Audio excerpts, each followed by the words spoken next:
Meditando la Biblia en un año, con el pastor Alex Figueroa.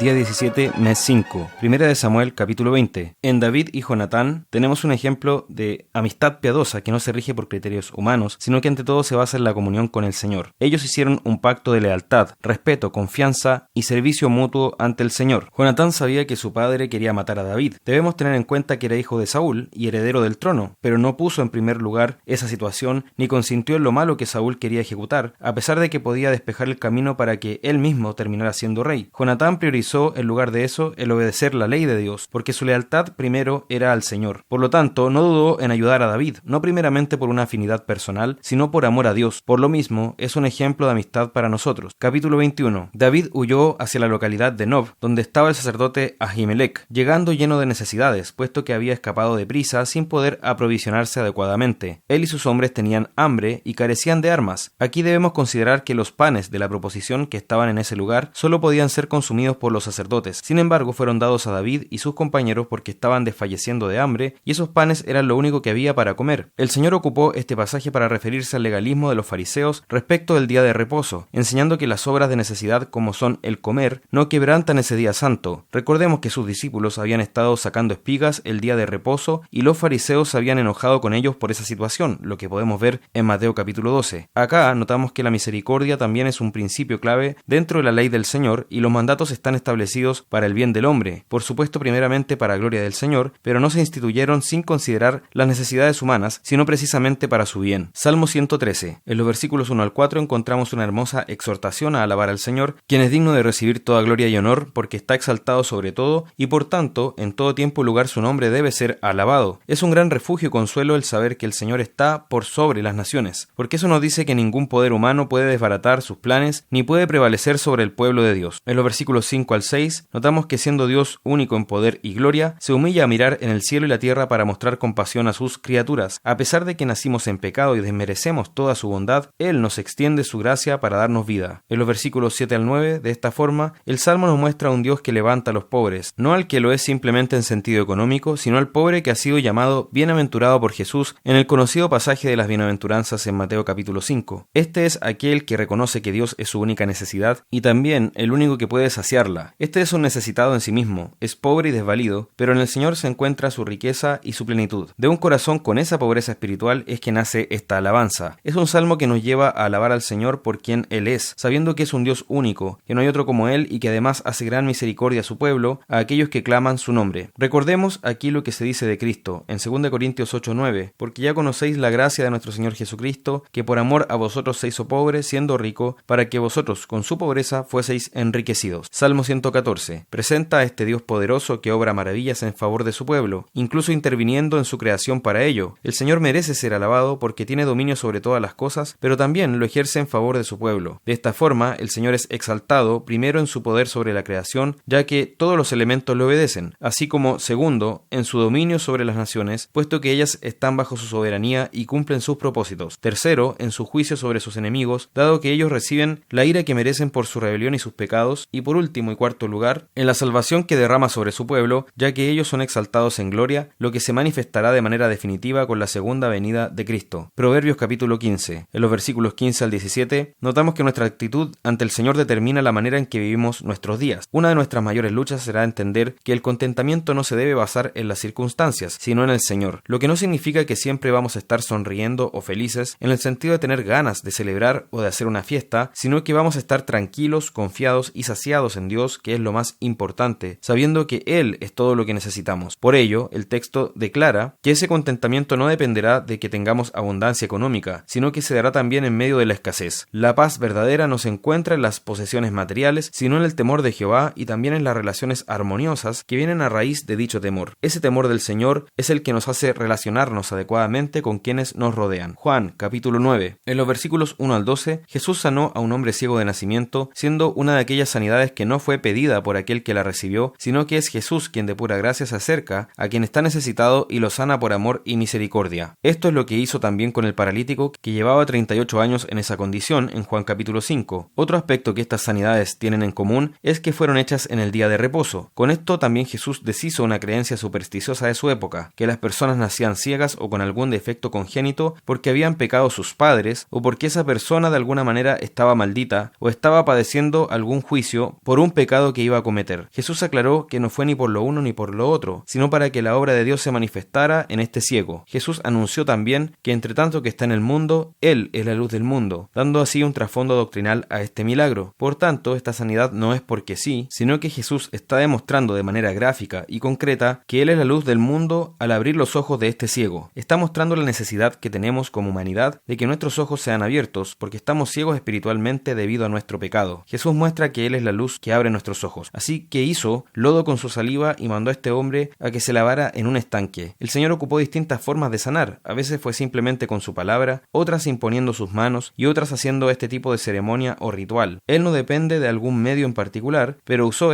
posiblemente pensando que este hombre debía ejercer algún tipo de fe porque tuvo que ir a lavarse confiando en la palabra entregada, considerando que solo una vez que se lavó es que recibió la sanidad en sus ojos. En otras palabras, ejerció fe cuando obedeció a Jesús en cuanto a la instrucción que él le dio. Desde el versículo 13, esto nuevamente motivó la ira de los fariseos, quienes en lugar de alegrarse por este milagro y misericordia de que un hombre ha sido sanado, se enojaron porque esto ocurrió en día de reposo, siendo que no violaba en ningún caso la ley en este aspecto. Jesús nunca violó un mandamiento, sino que todo lo contrario, estaba cumpliendo el verdadero propósito del día de reposo, que era hacer el bien, ayudar a los que están en necesidad y hacer misericordia. Posteriormente, ellos levantaron un juicio a este hombre que fue sanado. A propósito de esto, se evidencia que ya habían amenazado con violencia a quienes creyeran en Jesús, advirtiendo con expulsarlos de la sinagoga, lo que significaba ser excluidos de toda la vida social y religiosa, lo que era como morir en vida. Luego vemos algo maravilloso, que este hombre que fue acusado toda la vida de ser un pecador y maldito debido a su ceguera, comenzó a dar clases de teología a estos fariseos, quienes no sabían qué hacer y estaban desesperados porque no entendían a qué atribuir esta sanidad. El hombre sanado hizo una confesión extraordinaria que debemos hacer propia. Dijo: una cosa sé, que habiendo yo sido ciego, ahora veo. En el versículo 25. También les hizo ver que Jesús no podría haber hecho esto si no viniera de Dios, porque Dios no escucha a quienes están en pecado y viven como impíos, sino a aquellos que son temerosos de su nombre. Por tanto, si Dios lo oyó, es porque Jesús era un hombre piadoso. Recordemos que este hombre no sabía con exactitud quién era Jesús, pero sabía que era un hombre que venía de Dios y que le había sanado. Ante esto, los líderes religiosos se irritaron en gran manera porque vieron que este hombre, que ellos consideraban maldito por su ceguera, ahora les estaba enseñando lecciones espirituales. Desde el versículo 35, Jesús fue nuevamente al encuentro de este ciego para terminar su obra, para darle no solo vista física, sino que ahora también espiritual. Así que se manifestó a él como el Hijo de Dios. Nuevamente fue Jesús quien se acercó a este hombre que había sido ciego, y lo hizo una vez que lo habían expulsado de la sinagoga los judíos, yendo con compasión y acogiéndolo como una oveja de su redil. En esto se evidencia nuevamente que Jesús es Dios, porque dice que la respuesta del hombre fue: creo, Señor, y le adoró. En el versículo 38. Jesús no habría aceptado oración si no fuera porque él mismo es Dios. Aquí vemos el propósito de este milagro. El Señor vino a este mundo para que aquellos que no ven ahora vean, y los que ven sean cegados. En otras palabras, que aquellos que se consideran ciegos y reconocen que necesitan ver, pidiendo ayuda al Señor, esos van a recibir la vista, mientras que aquellos que con soberbia creen ver serán cegados, porque si ellos reconocieran que son ciegos no tendrían pecado, pero como dicen ver, entonces serán cegados. Nuestra vista espiritual depende de que nosotros veamos por la fe a Jesucristo. Esa es la verdadera visión. La ceguera física es una aflicción terrible pero temporal. Sin embargo, si somos ciegos espirituales, moriremos eternamente. Por tanto, necesitamos ver a Jesucristo. En conclusión, la verdadera visión es que veamos a Jesucristo como el Hijo de Dios, aquel que ha venido al mundo para nuestra salvación.